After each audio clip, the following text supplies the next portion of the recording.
Olá, começamos mais uma edição do Entre Clínicas e hoje eu tenho aqui comigo a presença do professor e mestre Jefferson Pires. Obrigada pela presença, professor. E nós vamos falar um pouquinho com vocês a respeito dos animais selvagens. Antes, professor, era mais comum a gente ver cachorrinhos e gatinhos nas casas e hoje é bem mais comum vermos também animais exóticos. Sim.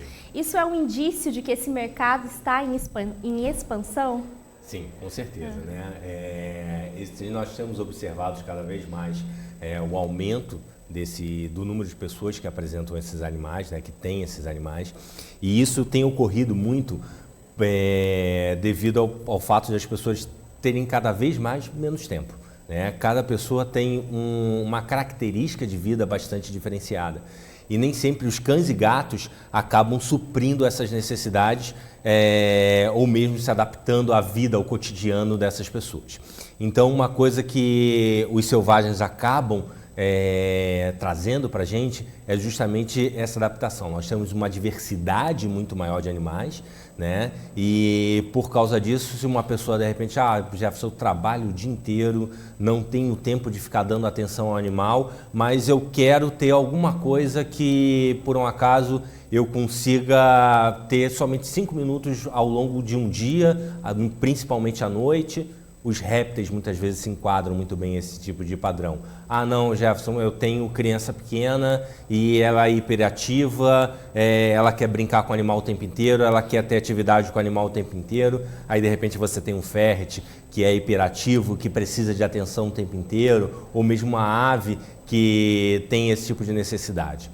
E aí, com essa diversidade muito ampla de espécies, nós conseguimos adaptar de uma maneira muito melhor.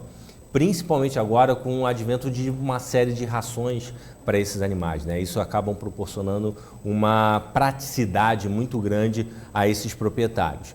E dessa forma, nós acabamos observando cada vez mais pessoas com esses tipos de animais, né?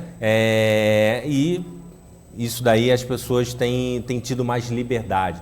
Antigamente acontecia muito medo, né, de algumas espécies exóticas, como por exemplo serpentes, e hoje em dia isso acaba que não ocorre mais, né? Nós observamos muito mais as pessoas se adaptando e se acostumando com esses tipos de animais. Então esse é um perfil dos proprietários, né, desses animais. E no caso dos médicos veterinários que querem apostar então em ir para essa área, né? Qual o perfil do médico veterinário, ou o que ele deve buscar para se especializar nessa área, professor? Sim, então, no caso do médico veterinário, né, que quer se especializar nessa área, nós recomendamos realmente que façam cursos, né, de adaptação, porque não são grupos que se adaptam tão bem quanto cães e gatos, né? Não são grupos que nós temos a informação tão fácil. Então é fundamental que as pessoas se capacitem a esse tipo de mercado, né?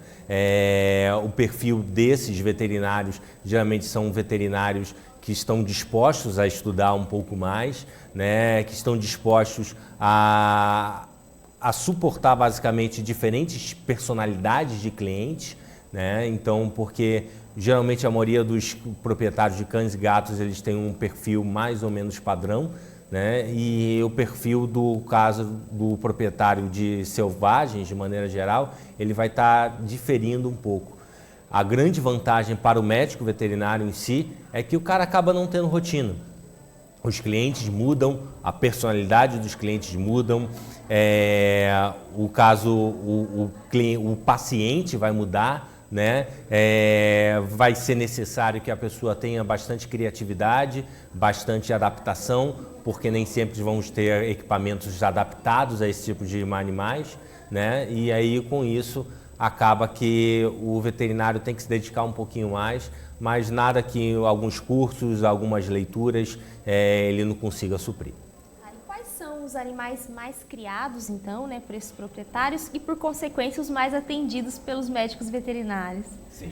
Então, os mais atendidos, né, e criados, sem sombra de dúvida, são as aves, né? As aves eu falo que talvez representem 70% do nível de atendimento que nós temos, principalmente calopsitas, cacatuas, periquitos, papagaios. Eles são os grandes responsáveis aí pela medicina de animais selvagens. Mas da mesma forma nós temos os répteis vindo logo em seguida, né?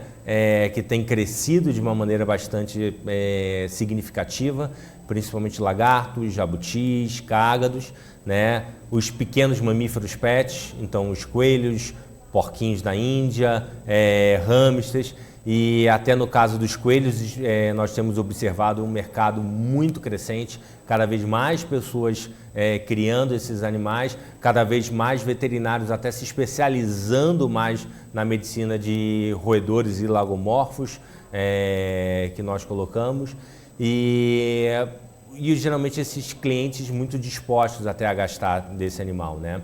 Uma coisa que nós temos que lembrar é que muitas vezes o proprietário ele pode não ter até uma ligação tão afetiva, ele nem sempre ele deseja um retorno psicológico, né? Ele nem sempre deseja um lado afetivo do animal para ele, né? Então muitas vezes o cara gosta muito do animal, está disposto a gastar naquele animal, mas não obrigatoriamente ele queira que seja um animal que ele vai ficar fazendo carinho, que quando ele chega em casa esteja abanando o rabo ou qualquer característica assim.